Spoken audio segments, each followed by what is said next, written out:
Welcome Wargamers, Doug here from 2+ Stuff, and today we're going to talk about some cool ways to remember your rules for your particular army, specifically when you're playing Path to Glory, by turning all of your artifacts and command abilities and optional enhancements into Magic the Gathering cards. Now, so for those of you who are new to Age of Sigmar or just want to get deeper into Path to Glory, it can be a pain to kind of keep track of all these different artifacts, their abilities, who has what, and so forth. Games Workshop does a great job of making War Scroll cards for each individual unit, but not so much for those little things like, command traits, artifacts, prayers, spells, that kind of stuff. And the reason that this kind of problem became a big issue is when I started playing Path to Glory with my buddy Steve. And I do have a series where I talk all about Path to Glory and my Chaos Warband's triumphs and that kind of stuff. But the thing is, with Path to Glory specifically, you start to accrue artifacts the more quests you complete and the more experience you gain. You can find them in, territories and all this stuff. And you have a vault where you can keep all these things and you can assign them to various characters, but it can get a little convoluted as to who has what in a specific game. And so I was looking for ways, okay, how do I keep track of, first of all, what every artifact does, and then also, remember who has it in the context of the game. Because if you change artifacts on your characters from game to game, it's a pain in the butt to remember who has what. And so the idea here is to create a simple and nerdy way to remember the rules that you have taken. So for example, we're going to make a card together that is Spite Tongue Curse, my favorite spell from the Slaves to Darkness battle tome, because it is either really good or really bad and there's nothing in between. And before I begin, I have a few things to make very clear. One, this idea is certainly not new. It's not original to me. The first time I saw someone doing something similar was my buddy Ben back in Washington. What's up, Ben? He had cards printed off, simple cards for his, 40K detachments and litanies and all these kinds of things. So I'm sure he didn't invent it either. It's been around for a while, so I just want to make sure that I'm not taking credit for anybody's idea. This is done long before me, but I wanted to share it with you because, again, Path to Glory is the thing that really made it kick into a necessity for me. And the second thing is, do not do any of these unless you own the material that you are building it off of. So, for example, if you're doing spells from your battle tome, buy the battle tome. So let's actually get into making these cool cards. And like I said, we're going to do an example together of the Spite Tongue Curse. And I have a link to a website down below that we'll be using called cardmaker.net. You can make them in Magic the Gathering, Pokemon, or Yu-Gi-Oh format. I found Magic the best because it has the biggest space, like to actually do text and things like that. But your mileage may vary depending on what you want to do. There are actually a ton of sites like this that allow you to make custom cards, software you can download. I just picked this one because I like the user interface, but any of them will do the same job. So with all that out of the way, let's make some cards. So here we are at the actual card designer, and a lot of this is going to seem very, very straightforward here. And it just becomes a matter of finding art, which, honestly, if you're not doing these for resale, which you should never do, I'm just gonna make that very clear, it's pretty easy to find online. So here what we're gonna do, we're gonna go name, we're gonna go Spite Tongue Curse.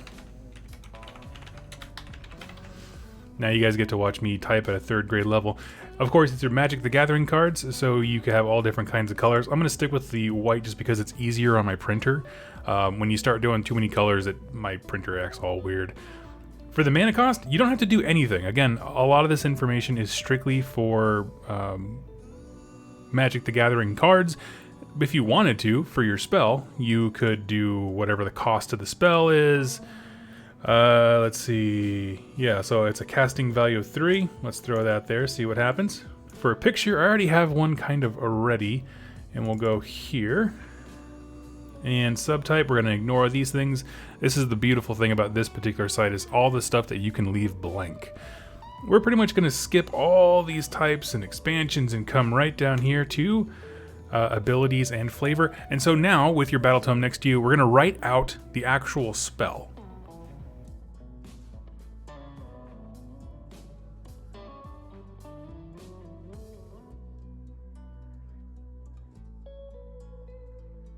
Okay, and so there we are here. I'm going to put for the artist all credit to GW because it is their art. And now we are going to click generate, and boom, there we go. So I took this picture of that is the Chaos Sorceress Lord or Lordess, Duchess of Sorcery, I don't know what you want to call her, from the Kagra's Ravagers Chaos warband from Underworlds. I don't know why that was so hard to say. And I thought, you know, I'm looking for a picture of someone who looks like they are issuing a curse on someone, and she looks like she is spite tongue cursing someone out. So I thought that was an appropriate picture there. As far as anything else goes, again, you can use the other fields, and we can play around with stuff so you can see what it'll generate. You can see up here we have the different mana costs. The colorless is 3, so you can kind of play around with these widgets as much as you want to create a custom card that works for you. Now, the reason I'm doing all this is specifically for Path to Glory, and so what you can do is up here, actually let's do it over here, subtype, we're going to say bonus enhancement. Now, why do I do that? Well, it's mainly because when it comes to Path to Glory, you have bonus enhancements that can stay in your vault, and then the enhancements that you had on your character. So they are a little bit different, so it might help you to actually organize them in that way. And again, that's the whole point of this, is just organizing information in the most efficient way possible. Then all you have to do is print it off and throw it into one of these little card sleeves. I like to use the hardback card sleeve just because it makes it a little easier to transport. If you want to be fancy, you can put something on the back of them by having double-sided printing. But honestly, you know, these aren't trading cards. We're not flipping cards to reveal things. This is an open information game, so it should always be face up. Your opponent can always ask and reference things from there. Now, with that out of the way, there are actually a few things I want to mention that you should do as kind of good policy. I made this one really quickly on the fly just to have some example for you, but there are a few things that are really important when it comes to these kinds of cards. The most important to me is references. So on, for example, the back of all of mine, I haven't done it yet, I just pulled it out of the printer. I have the page number where you can reference the actual spell. So in the Slaves to Darkness book, the Spite Tongue Curse spell is on page 69. Nice. But also it helps because you are taking the time to copy, not rewrite, but copy the spell information. Those tiny grammatical mistakes that are very easy and honest mistakes to do can drastically change the effectiveness of a spell. And so if your opponent wants you to actually open your book, remember, this is a reference thing for you, not for them. And so having quick, easy access to that information, being like, oh, you don't think this is what the Spite Tongue Curse does? Let's flip to the page.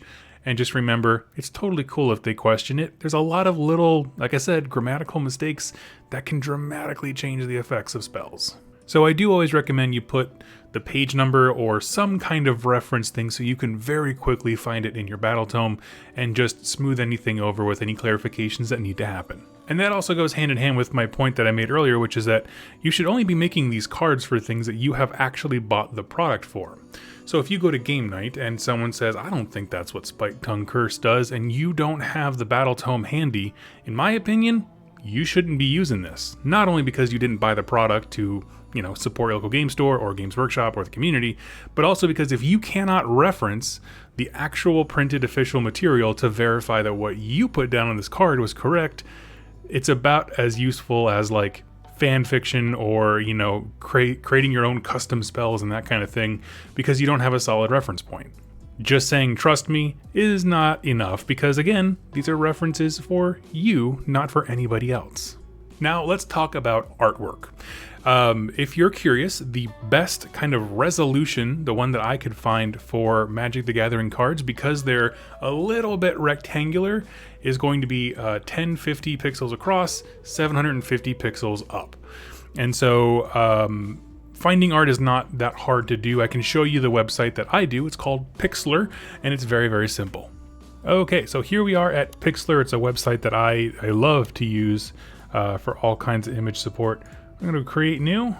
Under width, we've got 1050, height 750, and we'll go ahead and click create, and this gives us our nice little square. At this point, just go find some art from online and drag it into here. So I have Kagra's Ravagers picture still up on my computer, and I'm just gonna expand that and get, what is her name? Oh, the sister, Twisted Sister right there up in the front. And then when you save it, boom, now you have that picture. So it's as simple as that. It keeps it very, very minimal. Again, I do recommend a few things. You always you attribute the artist as much as you can. If not, Games Workshop owns all of it, so attribute to them. And then also, of course, the page number, as I referenced before.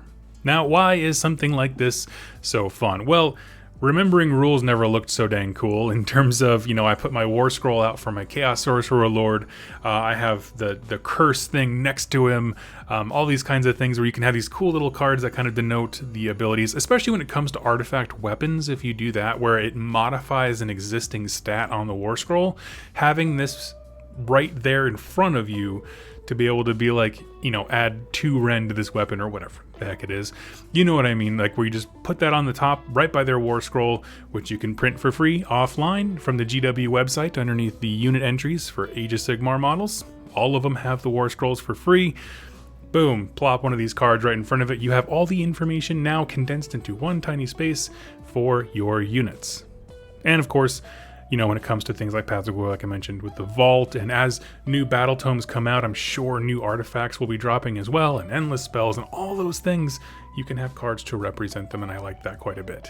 And if I haven't stressed it enough in this video, because it is kind of tackling something that does more with source material than I normally do, always buy the books, because if you buy the books and you do this with the cool cards, everybody wins. Your local store because you bought card sleeves, Games Workshop because you bought their material, and your local store if you bought it from them. You have the page numbers to reference everything. Like it's just do it. Don't just copy everything offline. But honestly, it goes a long way to supporting a lot of different companies. Support these folks because doing so means we all win, and this is just meant to be a fun little way to take some of the mental burden of this game off your brain. And do so in a way that looks kind of fun. I mean, obviously you're not limited to Games Workshop art. If there's a piece of artwork from, say your favorite fantasy creator on DeviantArt or something, ask their permission, of course. But just, highlight that and just show off what you envision this artifact or spell or command trait to look like. Once you kind of get into the swing of things, the longest part of it, I should say, is just typing out the text and just triple checking it, making sure you don't get anything wrong. But honestly, past that, I got that Spike Tongue Curse card done in about 2 minutes. And honestly, if you do it as you are accruing artifacts in Paths of Glory, it's not going to take you very long. So I highly recommend it. I hope you enjoyed this video and that you give it a whirl. If you'd like, I'd love to see some of the cool artwork and formats that you guys choose. You can head over to the Discord in the link down below. That's the 2 Plus Tough and Rerolling One's Discord, and pop it into the hobby section, and I'd love to take a look at any of the cards that you made. Thank you so much for watching, and I will catch you next time. Happy wargaming.